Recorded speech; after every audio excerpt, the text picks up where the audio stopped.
作って、そして、チキンライスの上に乗せてカットしましょうね。キチキチオムライスですよ、こちらはね。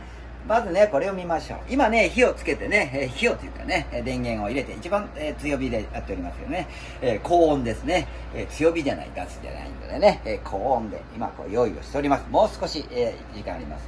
これ卵ですよ。これね、混ぜるんです。くちゅくちゅくちゅっとね。そして、これを使って、ターナーを使って、ピタッとターナー、くるりんちを使ってひっくり返すんですけれども、これをひっくり返すとね、ぺったんこ180度ではなく、これ4番の説明ですが、90度ぐらいね、ちょっと過ぎたぐらいでしたら、で、OK なんです。それで卵が落ちてきますのでね、こういう90度ちょっと超えたあたりまで、フライパンと一緒に動かして返しましょうっていう図がこちらです。はい、そして上手に返れば3番になります。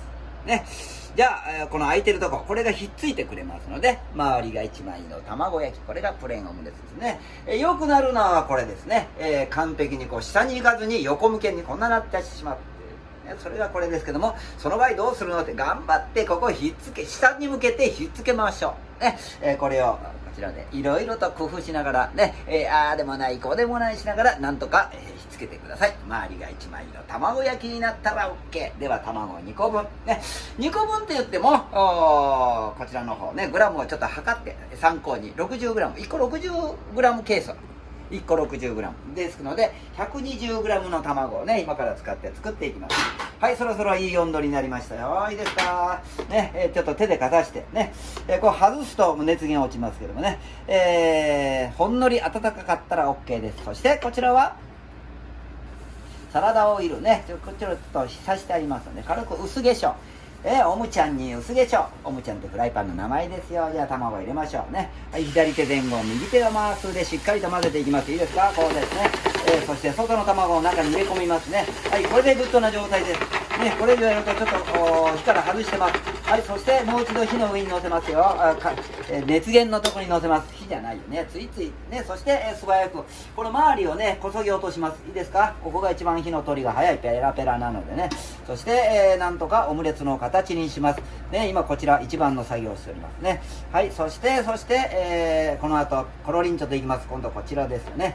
はい、こっちにならないようにこちらになるようにね、もうちょっとこうですね。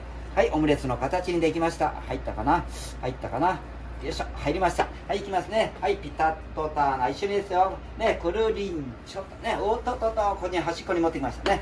ちょっと今、ぺったんこになったんで、すぐこっちに持ってきましたね。そして、今、ここひっつけてるんです。ここをね、ひっつけってね、熱源、これね、見てます。まだ、ついていた。ね、熱源が入りました。ね、はい、これで、なんとか、もう一周しますよ。いいですか？はい、もう一周します。はい、コロリン。危ない、コロリン。はい、これひっついてますか？はい、ひっついてますね。じゃあこれオープンしましょう。パカーン。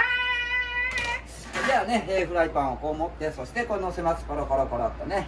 上手に乗せてくださいよ。はい、上手にできました。はい、では切りましょうね。よく切れる包丁で、ね、上手に乗せるんですよ。はい、ではいきますよ。はい、よく切れる包丁で、オムレツの真ん中をここですね。はい、端から、ね、端ですね。切れば押してくれます。これでね、完成なんですよ。ね、料理は楽しくいかがでしたか？ね、このフライパン、いろいろとそういう部分でね、アイデア満載のフライパンになっております。こちら必需品です。ピタッとターナー、くるりんちょ。これを上手に使いましょう。ね、今回は、IH 版なのでトントンはなかったんですよ。はい、そんな感じで料理は楽しく。はい、IH でもオムレツ上手にできました。